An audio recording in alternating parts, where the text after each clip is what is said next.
Ní rahimahullah. Ọlọ́run bá ṣàlékún kẹwọn. Ọlọ́run bá kẹwọn. Bismillahi kul huwallah. Bismillahi kul huwallah. Bismillahir rahmanir rahim. Kul huwallahu ahad. Allahu samad. Lam yalid wa lam yulad wa lam yakul lahu kufuwan ahad. Bàbá wa gbogbo àwọn tó bí wọn. Gbogbo àwọn tó bí wọn. àti màmá. àti màmá. àti bàbá. àti bàbá. Ọlọ́run bá kẹ́ gbogbo. Ọlọ́run bá kẹ́ gbogbo wọn. gbogbo àwọn àfọ àwọn. àti gbogbo àwọn àfọ àwọn pátá. Ọlọ́run bá kẹ́ wọn. Ọlọ́run bá kẹ́ wọn. gbogbo àwọn ọmọ kẹ́ wọn. gbogbo àwọn ọmọ kẹ́ wọn pátá. wọ́n ti lọ. tó ti lọ. Ọlọ́run bá kẹ́ gbogbo. Ọlọ́run bá kẹ́ gbogbo wọn. gbogbo àwọn jàmáà ní àti Markaz. gbogbo àwọn jàmáà pátá ní Markaz. Ọlọ́run bá kẹ́ gbogbo. Ọlọ́run bá kẹ́ gbogbo wọn pátá. bisimilahi kul huwallah. bismillahir rahmanir rahim. Qul huwallahu ahad. Allahu samad. bàbá wa gbà. bàbá wa gbà. Maulana Sheikh Muhammad Habibullah. bàbá mudirul Markaz ní adamu lọ hayatu.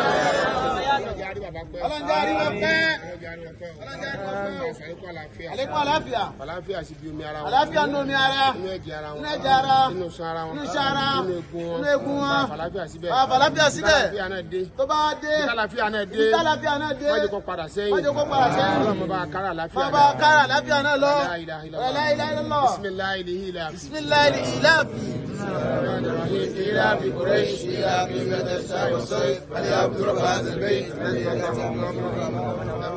ẹrú Ọlọ́run tó ṣe léyìí. tó ṣe léyìí. Alhaji wa Alhaji wa Saheed Òṣùpá Òṣùpá wọ́n jẹ́ ọ̀rá padà sí. wọ́n jẹ́ ọ̀rá pàṣẹ fún. bá a sàlékún dáadáa. bá a sàlékún dáadáa. àlékún orí rẹ̀. àlékún oore. àyètọ́ wà lọ́hùn. àyètọ́ wà lọ́hùn. bá a sọ. bá a sọ. bá a darí ẹ̀ dé. bá a darí ẹ̀ dé. gbogbo tí máa ń ṣe láburú. gbogbo aburú pàtà tó máa ń ṣèyàn. má jẹ́ kó ṣẹlẹ̀ sí. má jẹ́ kó ṣẹlẹ̀ sí. tó máa ń bọ̀ wálé.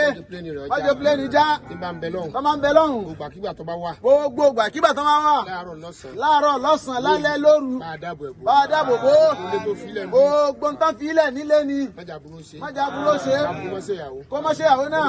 kó mọ́ ṣe àwọn ọmọ. gbogbo àwọn tó jọ ń ṣe. gbogbo àwọn tó jọ ń ṣe pọ̀. àwọn fáǹsì wọn. ojú àwọn fáǹsì wọn. wọ́n bá burú ṣe wọn. o. la ilaha illallah. al-Fatiha.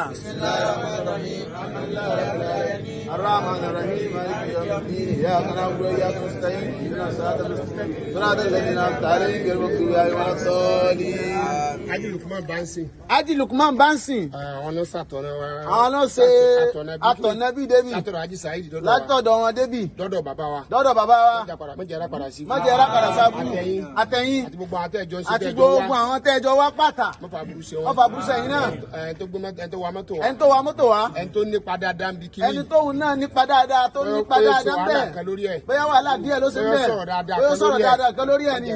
mọ́jọ́ ara padà sábú. lórí kí n máa pọ̀ sí. irú oore báyìí. irú oore báyìí. kẹ́yìn náà fi rántí ààyè. kẹ́yìn náà fi rántí ààyè yìí. gbogbo tí kálukú bá fẹ́ ṣe sáyè. gbogbo tó kálukú bá fẹ́ ṣe síbí. ní dáadáa. ní ti dáadáa. àyè wà. àyè ti wà o. ó fẹ́ kọ́ kíláàsì kan. ó fẹ́ kọ́ kíláàsì ni. ó fẹ́ kọ́ olùwalẹ̀. ó fẹ́ kọ́ tọ́lẹ̀tì. ó fẹ́ kún alẹ́ ni. gbogbo tó bá fẹ́ ṣe. gbogbo tó.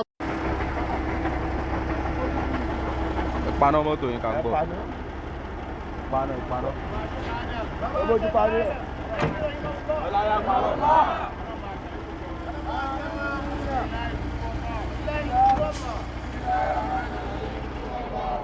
Allahu samad.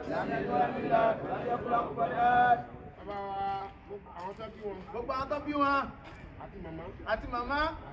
Àti bàbá. Ọlọ́mọba akẹ́ gbogbo wọn. Àti gbogbo àwọn àfọ àwọn pátá. Ọlọ́mọba akẹ́ wọn.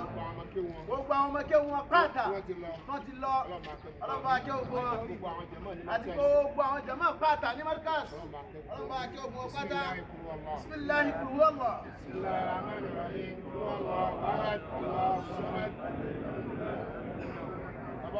Bàbá wa gbà. Maulana Sheikh Muhammad Habibullah. Bàbá mudirul Markaz.